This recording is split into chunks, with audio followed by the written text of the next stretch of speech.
How's it going, everyone? Welcome back to the Fight Scene YouTube channel, and it is one of the best days of the week, Tuesday night, Dana White Contender Series. I'm so amped for this one. Let's get into the breakdown straight away. First fight, Rashid Vagabov against Paulo Henrique. Vagabov, first thing you need to know about him, he comes out of the Abdul Manap Nurmagomedov Mixed Martial Arts School. So he's from Dagestan, and that should tell you all you need to know. Well-rounded fighter, 4 KOs, 4 submissions. He can dominate the wrestling in most of his fights, and I think he will do it here. Paulo Henrique, 10 wins out of his 12 via submission. So he is a really dangerous submission threat, but I feel like Vagabov is still going to manage to dominate the wrestling, if I'm honest. So we'll see how that goes, but yeah, that's what I'm thinking over there. Next up, we have Curtis Campbell against Demba Sek. Curtis Campbell, the undefeated prospect out of Liverpool, if I'm not mistaken.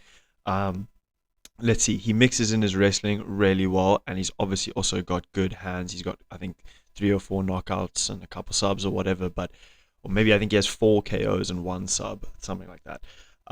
But I think he will be able to mix in his takedowns here because Demba Sek, he throws wild strikes, and sometimes it gets him off balance, but also leaves him open to counters and certainly leaves him open to takedowns. So Curtis Campbell could have success either with a counter or with a takedown and mix in his wrestling with good top position. Maybe he finishes Demba Sek here. Demba Sek, Dembaba, if anyone knows that legend footy player. But anyways, Curtis Campbell, I think, can get it done either with some ground and pound, a counter shot, maybe even a submission. But yeah, Curtis Campbell by finish here for me. Next up, Elijah Kubanza against Christopher Alvarez, whatever. As you can see, I'm not the best with names, but it don't matter. So we've got Kubanza from the DRC. Let's see what we got about him. He's got good kicks, especially good head kicks. They're fast, they're aggressive. He sets them up well. He's got really good forward pressure his whole fight. He'll be pushing the pace. Well, he has been pushing the pace for his last few fights, and he really can just, outwork you and really beat you with his pressure.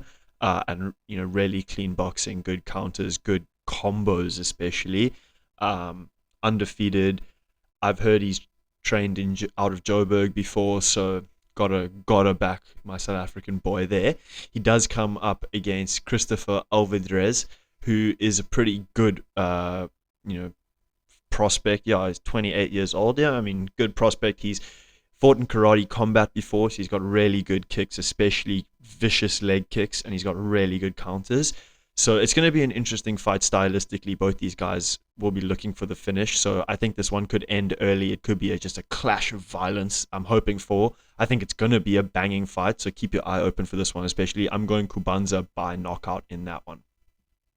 Then we have Charles Jourdain's younger brother, I think, Louis Jourdain, coming up against Magno Diaz.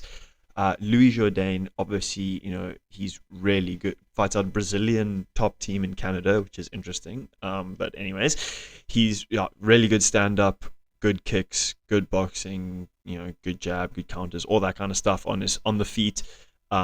He does get taken down pretty often, but he does have good scrambles on the ground, and he can get back to his feet pretty well. Yeah, and he's got vicious leg kicks, so that's something to look out for. Magno Diaz, on the other hand, he's good submission threat, and he's got really good top control when he's on top, especially combined with good trips. So, yeah, it's an interesting stylistic matchup. I think Magno Diaz could look for the takedown in this one and maybe get a submission. Jourdain has been submitted once or twice in his career. If it stays on the feet, it favors him, but I think Diaz is going to find the takedown here. Maybe Jourdain gets up once or twice, but I could see Diaz winning by submission here. I am going to take him. He is the underdog, and I think it could be good value for money on that, to be honest. Watch out for my bets on Instagram at FightSceneZ. Then our main event is, let's get this up a little bit, Vitor Costa against Damian Pinas. Pinas has a big tendency to shoot the ghillie if he gets taken down or someone goes for a takedown, and he can accept bottom position. The ghillie's pretty good, but people have escaped it, and they can get really good top position, obviously. So that's not always the best habit to have necessarily, but he does also have good hands and vicious knockout power, young, 23 years of age. Also coming up against Costa, who's also young, only 25 years of age. He's a well-rounded pressure fighter. He can look for the takedown and submission, or get the knockout with his hands.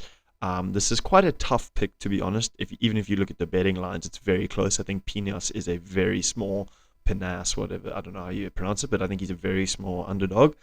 Um, I might pick Pinas to get the knockout here. I don't know. I just like the look of him out of Aruba as well.